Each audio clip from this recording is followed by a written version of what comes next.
period's complex relationship with poison as both crime and concept. Poison was feared not just as a method of murder, but as a metaphor for hidden corruption and foreign influence. As Henry VIII broke with Rome and established himself as head of the English Church, the idea of poisoning, of hidden agents working to undermine the health of the body politic, became increasingly potent. Roos's punishment was designed not just to deter other potential poisoners, but to symbolically purge the realm of corrupting influences. In medical terms, the Tudor understanding of poison was still heavily influenced by medieval concepts of humors and contamination. Without modern toxicology, the line between food that had simply gone bad and food that had been deliberately tampered with was not always clear. This ambiguity may have contributed to the sense of special horror surrounding poisoning cases. They combined the terror of murder with uncertainty about its causes and origins, making poisoning seem particularly sinister and unnatural. The legacy of Richard Roos's execution extends well beyond its immediate historical context. For legal historians, the case represents a significant example of ex post facto law legislation that actions retroactively. This principle that no one should be punished for actions that were not illegal when committed is now enshrined in many modern legal systems, including the United States Constitution. The Rose case stands as a cautionary tale about what happens when this principle is violated for political expediency. For students of Tudor politics, the execution illuminates the complex factional struggles surrounding Henry VIII's break with Rome. Bishop Fisher, in whose household the poisoning occurred, represented the conservative Catholic faction opposing Henry's divorce. While no direct connection has been proven between the poisoning and these larger political conflicts, the context cannot be ignored. The king's personal involvement in the case and the extraordinary punishment decreed suggests that more was at stake than simple criminal justice. The method of execution, boiling alive, also has significance for understanding the symbolic dimensions of Tudor punishment. Executions were never just about eliminating criminals. They were elaborate performances that communicated messages about power, justice, and the social order. The punishment often mirrored the crime in a form of theatrical justice. Traitors were drawn and quartered because they had symbolically divided the kingdom. Heretics were burned because their ideas were thought to consume the body of Christ. Like fire, poisoners were boiled because they had used cooking implements to commit their crimes, creating a grim poetic justice. Psychologically, the choice of such an extreme punishment reveals something about the particular fears and anxieties of the Tudor mind. Poisoning represented a special kind of horror because it turned the everyday, the necessity of eating, into a potential death sentence. It could strike anyone, regardless of status or strength, and often left no obvious trace in a society deeply concerned with hierarchy and proper order. Poisoning represented a subversive threat that could undermine even the most carefully structured power relations. The rarity of the punishment, used only a handful of times in English history, also suggests its exceptional nature, even in a society that routinely employed hanging, burning, and beheading as punishments. Boiling was considered extreme. This tells us something important about how societies establish gradations of punishment and how certain crimes come to be seen as requiring exceptional measures. The very extremity of the punishment hints at the deep anxiety poisoning provoked in Tudor society. The story of Richard Roos resonates with modern audiences, partly because it sits at the intersection of several enduring human concerns: the limits of state power, the relationship between crime and punishment, and the use of terror as a political tool. In an age when governments around the world still employ cruel and unusual punishments, Rose's execution serves as a reminder of how easily justice can become a spectacle of state power rather than a search for truth or proportional response the personal involvement of Henry VIII in the case also speaks to perennial questions about the rule of law versus the rule of men, the king's ability to create. A special law targeting a specific individual highlights the dangers when too much power concentrates in the hands of one person. Constitutional governments and separation of powers exist precisely to prevent such arbitrary exercises of authority. Yet even in modern democracies, we still struggle with questions about executive power and its limits. The public nature of Tudor punishment also invites comparison with modern media. Treatments of crime and punishment, while we no longer gather in town squares to watch executions, violent crime and its consequences remain staples of news coverage and entertainment. The human fascination with the macabre and the punitive appears to be a constant across cultures and centuries, though its expressions change with technology and social norms for contemporary readers. The medical aspects of Rose's case are particularly striking. The difficulty in Tudor times of distinguishing between accidental food poisoning and deliberate contamination reminds us how much our understanding of the world has been transformed by scientific advancement. Without modern forensic toxicology, many innocent people throughout history may have been condemned as poisoners when deaths were actually due to natural contamination or disease. Finally, the Rose's execution serves as a stark reminder of how far our conceptions of appropriate punishment have evolved. While debate continues about capital punishment in many jurisdictions, there is now broad international consensus against torture and cruel punishments. The execution of Richard Rose represents a moment in history when pain was not just an incidental aspect of punishment but its central purpose, a concept largely rejected by modern justice systems,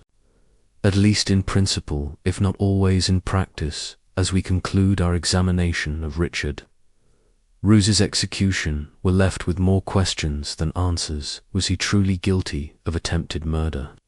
Or was he merely the perpetrator of a prank gone horribly wrong? Was he acting alone, or was he a pawn in larger political machinations? The historical record is insufficient to provide definitive answers, leaving room for continued speculation and research by historians fascinated by this grim episode. What is clear is that his execution stands as a striking example of how justice has been conceptualized and administered throughout history. From the retroactive law that condemned him to the public spectacle of his death, every aspect of Rose's case illuminates the vast differences between Tudor jurisprudence and modern legal principles, yet it also reveals certain continuities.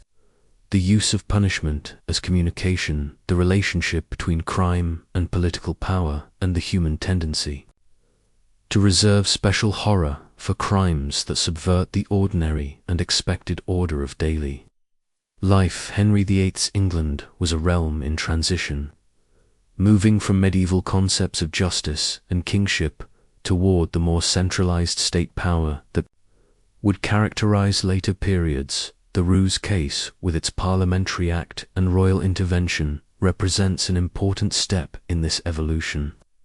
It shows a monarch increasingly willing to use novel legal mechanisms to assert his authority, foreshadowing the more dramatic religious and political changes that would soon transform England entirely. For modern viewers looking back at this disturbing chapter of history, Richard Rose's execution serves as both warning and perspective. It warns us about the dangers of unchecked power and the potential for cruelty when legal principles are subordinated to political expediency.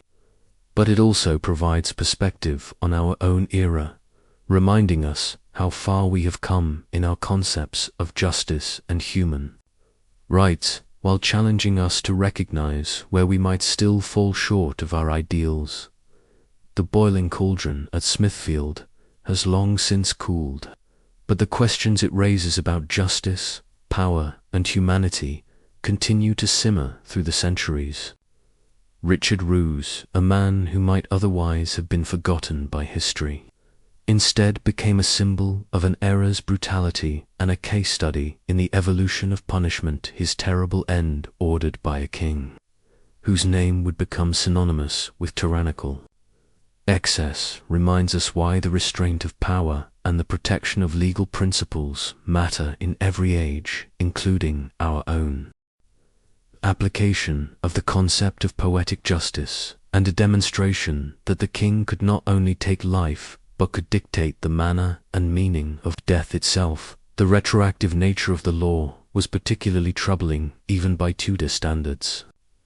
It violated the principle that a person should be judged according to laws existing at the time of their offense, a concept recognized even in medieval jurisprudence, yet Henry VIII was increasingly positioning himself as above traditional legal constraints. This case marked an important step in the king's assertion of his own supremacy over both common law and ecclesiastical authority, foreshadowing his later break with Rome and establishment as head of the Church of England Parliament. Willingness to pass such an extreme measure demonstrates how thoroughly that body had become an instrument of royal will.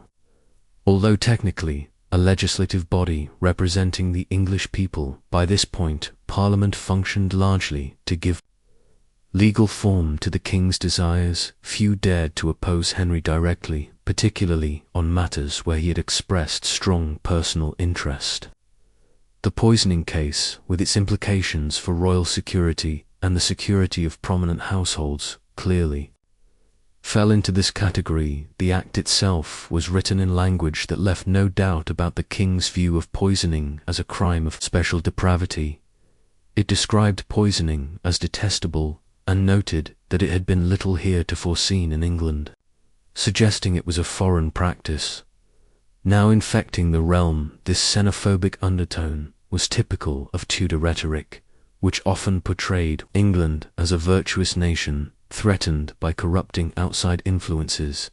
By framing poisoning in these terms, Henry was casting himself as a defender of English virtue against sinister foreign practices, a narrative that would serve him well in his later conflicts with Rome. On April 5, 1531, Richard Roos was taken to Smithfield in London for his execution. A large crowd had gathered to witness this unusual spectacle, drawn by the notoriety of both the crime and its punishment. Public executions were common in Tudor England, serving as both entertainment and moral instruction for the populace, but this particular method was novel enough to attract special attention. The authorities would have encouraged attendance. The more witnesses to this demonstration of royal justice, the more effectively its message would spread. The execution apparatus was both simple and terrifying, a large cauldron or pot filled with water and heated until boiling. Unlike the more common methods of hanging or beheading, which could be relatively quick if properly conducted, boiling promised a prolonged and agonizing death. Some historical accounts suggest that Rose was lowered into the water gradually rather than all at once, extending his suffering and the spectacle for the gathered crowd.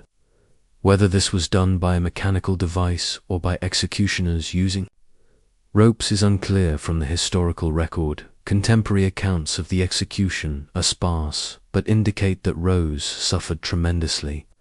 The 16th century chronicler Edward Hall wrote that Rose roared mighty loud as he was being executed, his screams carrying across Smithfield and leaving an impression even on a crowd accustomed to public punishments.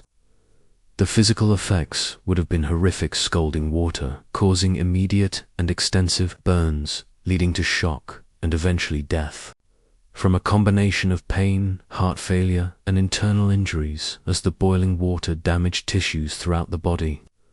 The witnesses to this gruesome spectacle would have included people from all walks of London life, merchants and labourers, clergy and craftsmen, possibly even nobility or court officials there, to confirm that the king's will had been carried out.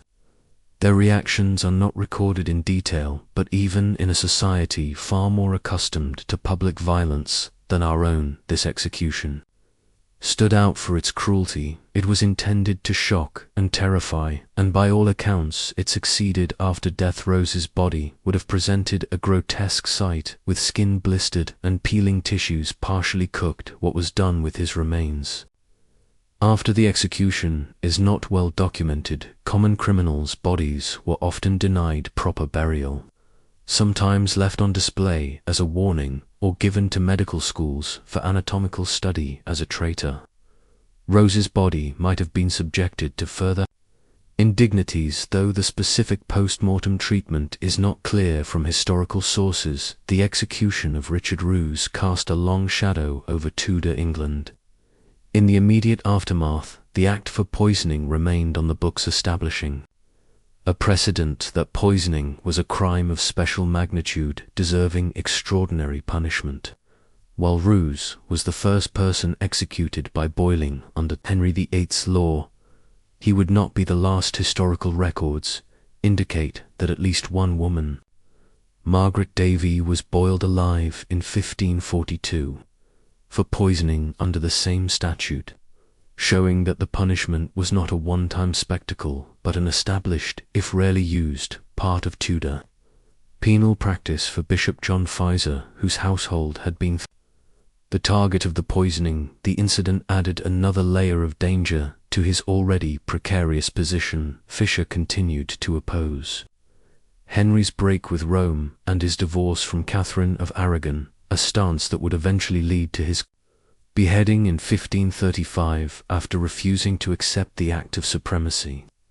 Some historians have speculated that the poisoning might have been an attempt to eliminate Fisher before his opposition became too problematic, though direct evidence for this theory is lacking. The Roos case also demonstrates the extraordinary legal powers that Henry VIII was accumulating the ability to have.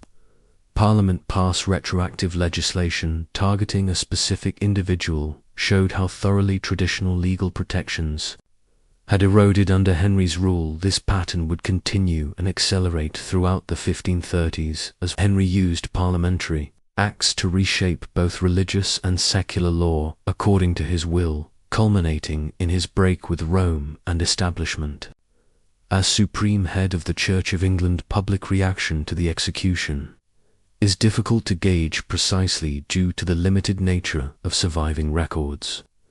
However, the unique brutality of the punishment suggests it was intended to inspire not just fear, but a specific kind of horror. Poisoning was associated with secrecy, foreignness, and subversion qualities that Henry increasingly attributed to his opponents, particularly those loyal to Rome.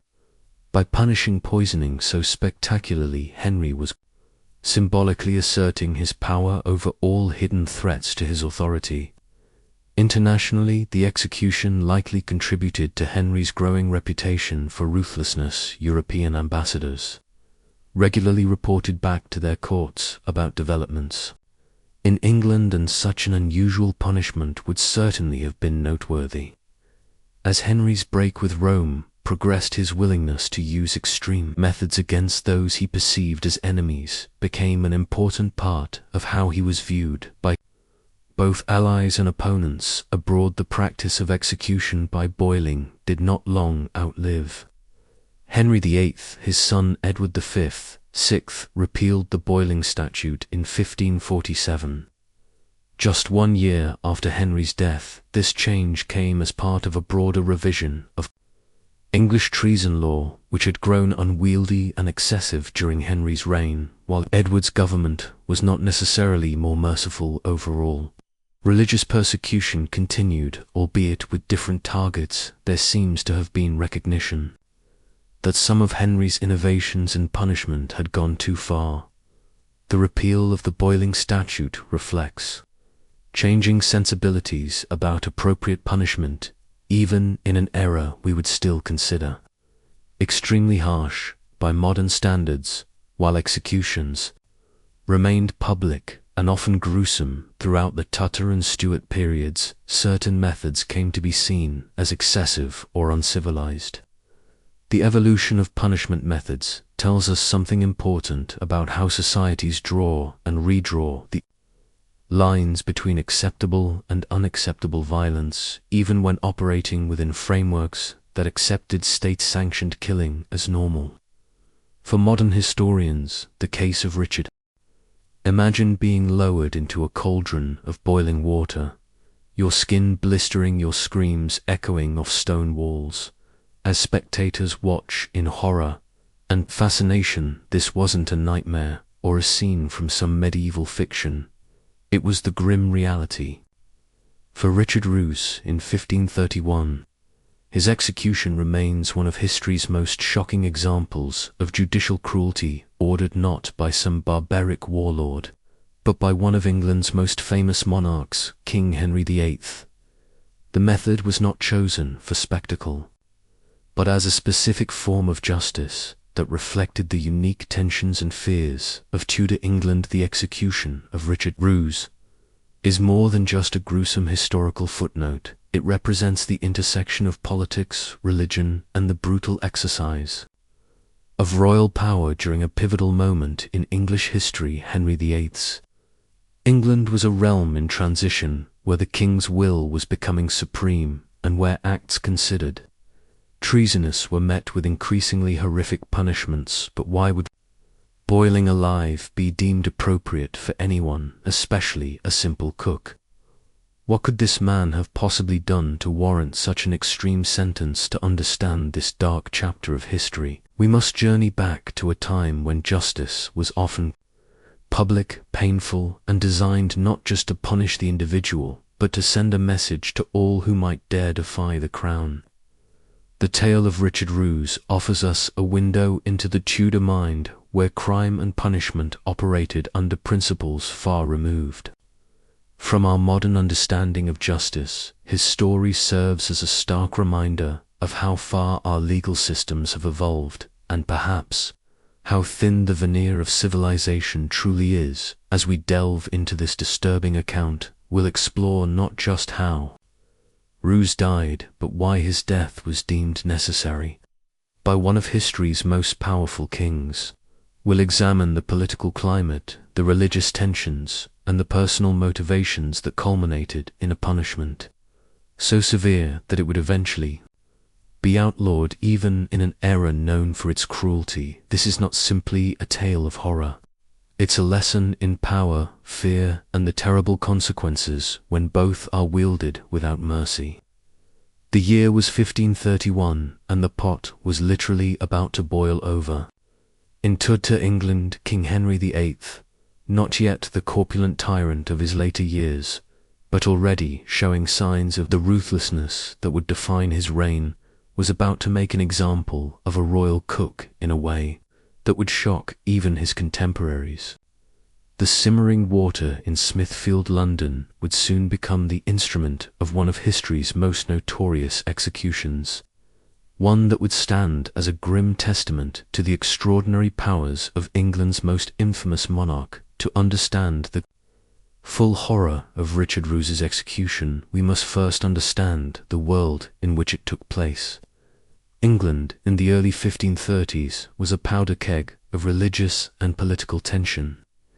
Henry VIII, once celebrated as a Renaissance prince, had begun his transformation into the tyrannical figure remembered by history. His desperate quest for a male heir had led him to question his marriage to Catherine of Aragon, setting him on a collision course with the Catholic Church and plunging England into the turmoil of what would later be called the English Reformation.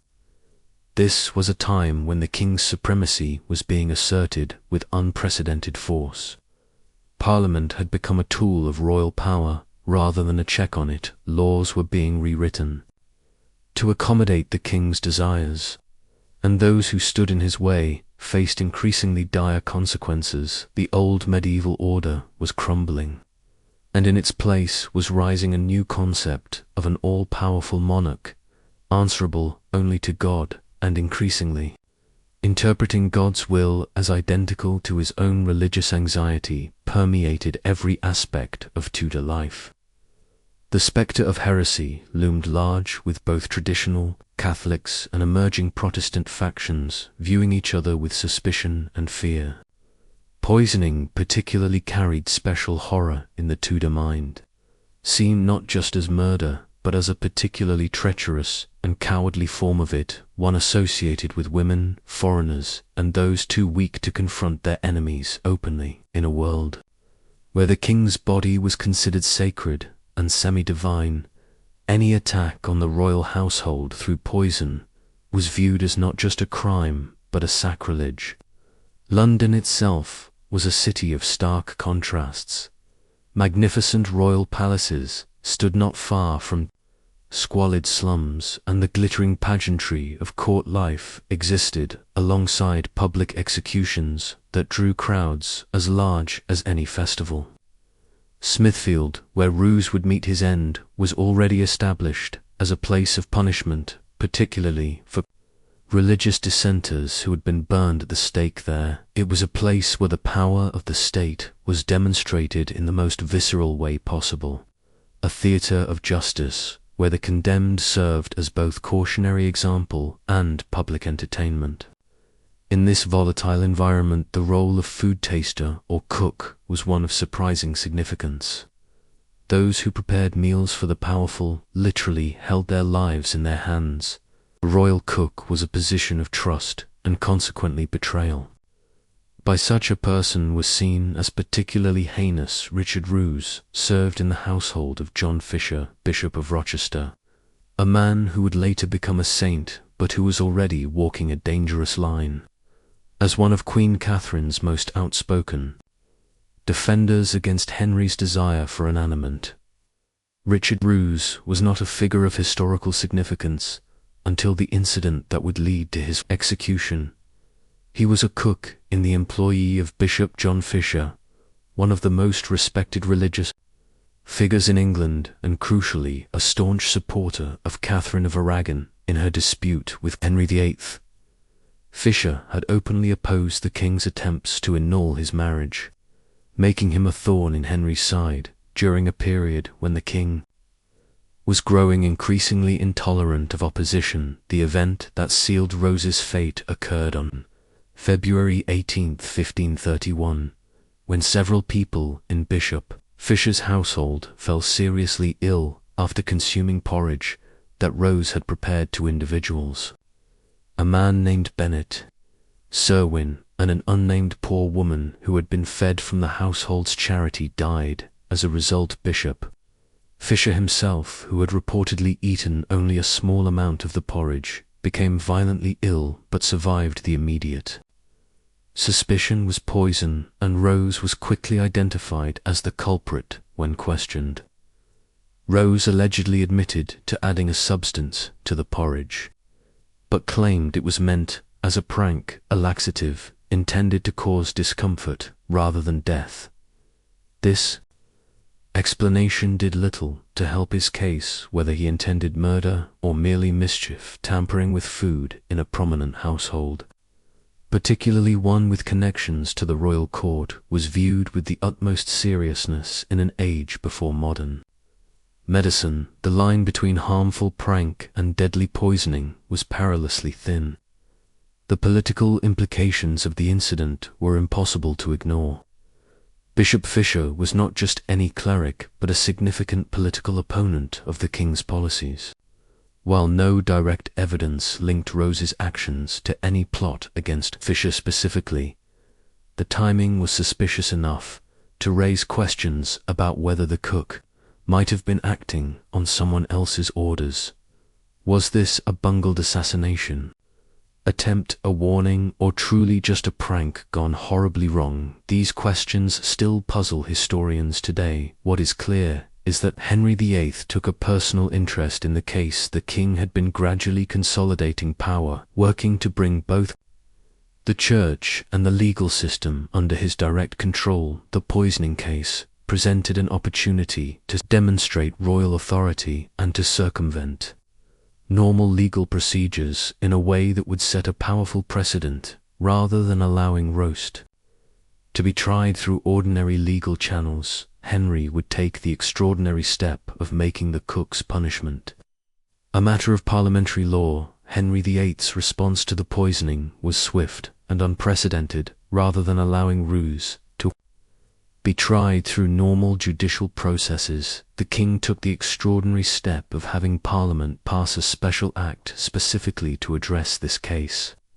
The Act for Poisoning of 1531 declared poisoning to be high treason, a crime against the Crown itself, and critically made this law retroactive so that it could be applied to Rose's case. Despite the act not existing when the crime was committed, the act specified that Rose was to be boiled alive, a punishment that had not previously been codified in English law. This method of execution was chosen deliberately for its horrific nature and symbolic significance. Poisoners worked through boiling pots and heated cauldrons. Now the instrument of their crime would become the instrument of their punishment. It was a grotesque